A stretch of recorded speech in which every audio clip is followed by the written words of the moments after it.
Things I had always wanted to learn but had put aside because my parents had expected me to be home, helping, always available.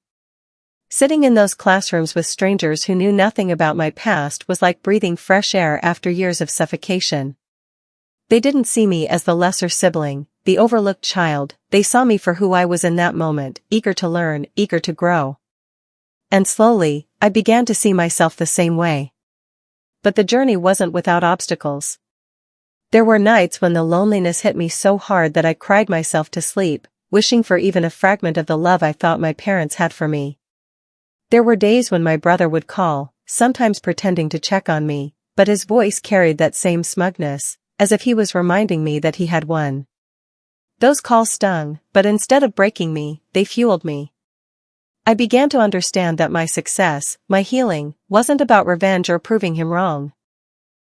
It was about proving to myself that I was enough, even without them.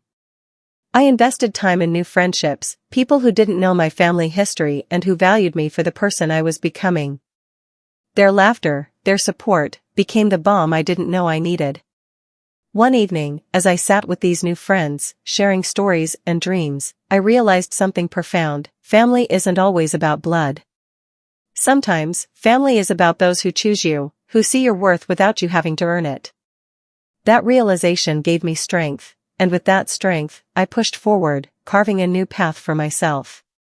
Each step was heavy with the weight of my past, but each step also carried the light of a future I was building with my own hands. Time has a way of turning wounds into scars, and scars, though they never disappear, become reminders of both pain and survival. Months passed, and what once felt like unbearable betrayal slowly became the foundation of my strength.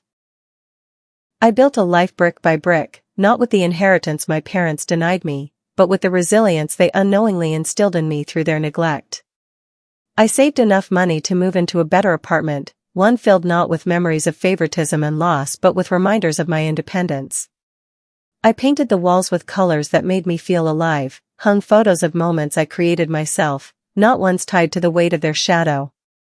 Each achievement, no matter how small, became proof that I didn't need what was taken from me. And as my confidence grew, so did my opportunities. I began excelling at work, not just because I needed to survive, but because I had found a fire within me that refused to die out. Colleagues started noticing, promotions came, and slowly I began to see myself as someone capable of more than I had ever been led to believe. My brother still had the house, the businesses, and the money, but I had something he could never inherit: peace. The times I smiled through the sting of being overlooked. Strangely, the more I wrote, the clearer things became. My parents had always chosen him, whether consciously or not.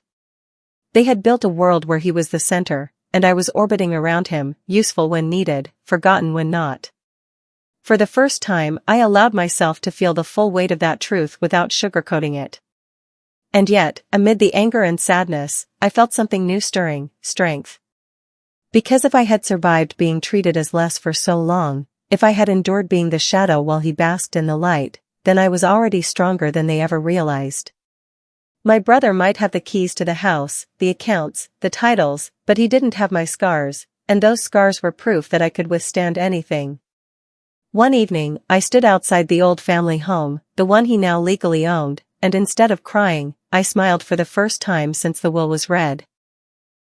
I realized that the walls inside that house might hold memories, but they also held the weight of favoritism, disappointment, and betrayal. Maybe it was better that I was free from it, that I could start somewhere new with nothing but my own determination.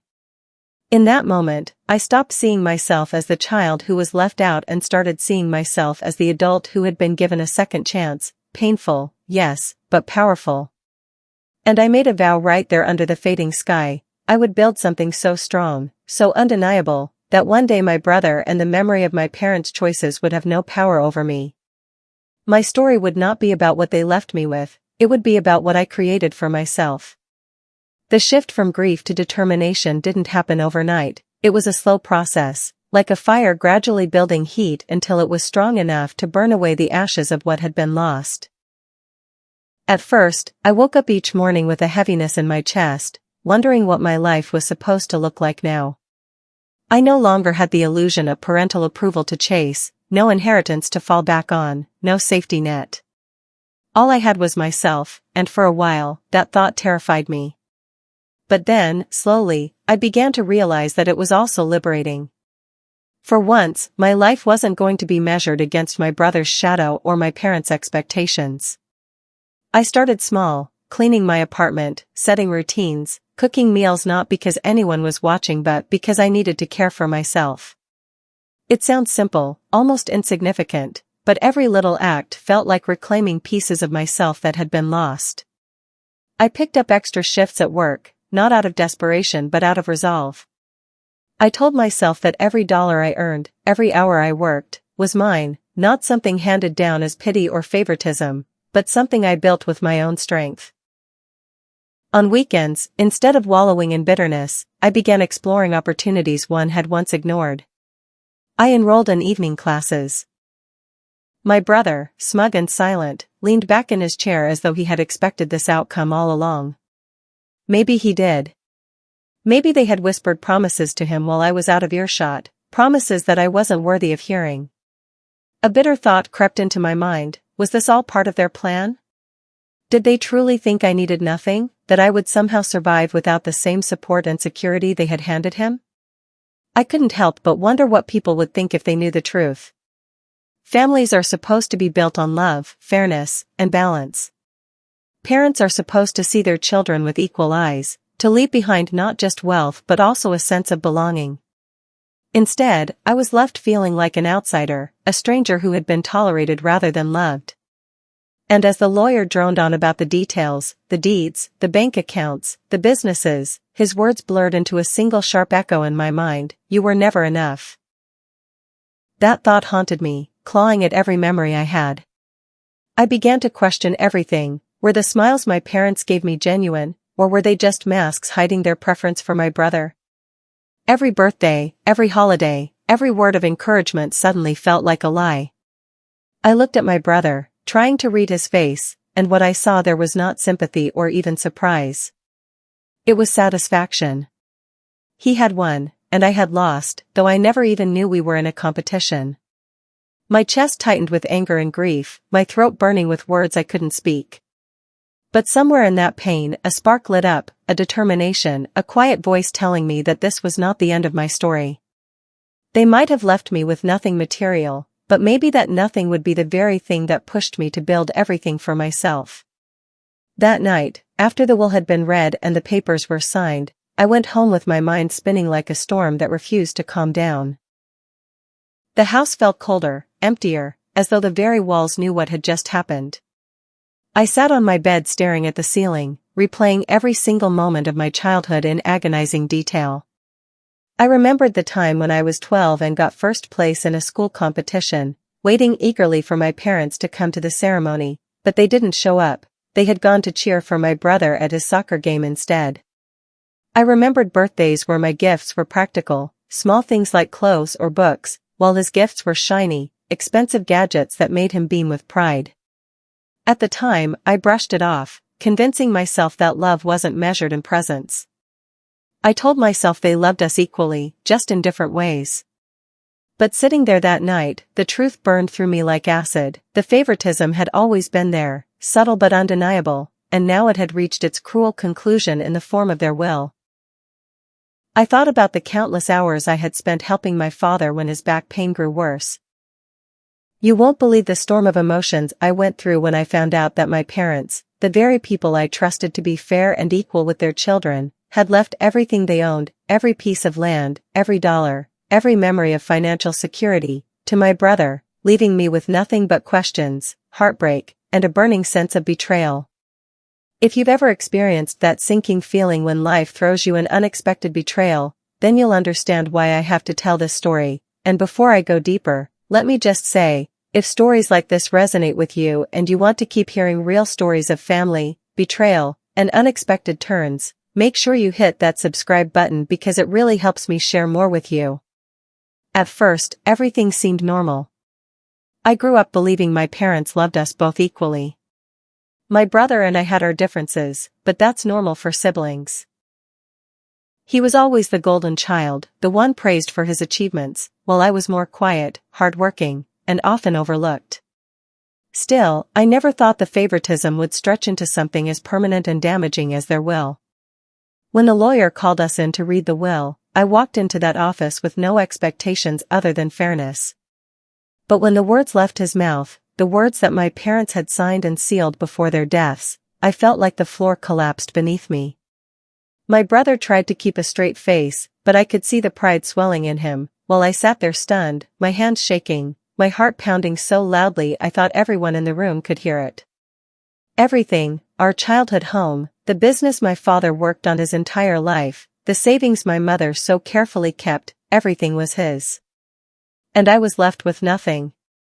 In that moment, I couldn't help but replay every memory I had with my parents. Did they ever truly see me? Did they ever notice the sacrifices I made, the times I stood by them, the times I worked to make them proud? Or was I always destined to be invisible in their eyes, living in the shadow of the brother they adored more? The questions burned inside me, and the answers were nowhere to be found. As I sat there in that suffocating office, staring blankly at the papers that dictated the fate of everything my parents had ever owned, I couldn't shake off the storm brewing inside me. It wasn't about the money, at least, not entirely. It was about the betrayal, the feeling that I had been erased from their legacy, as if I had never existed as their child. I remembered the countless nights I stayed home to care for my sick mother while my brother was out enjoying his life, the mornings I woke up early to help my father with his shop, the sacrifices I made in my career because family always came first.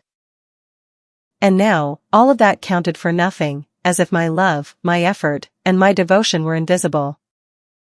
The nights I sat by my mother's bedside when her fever wouldn't break, the moments when I put my own life on hold so they wouldn't feel alone. My brother rarely did any of that, yet he was the one rewarded as if he had carried all the weight.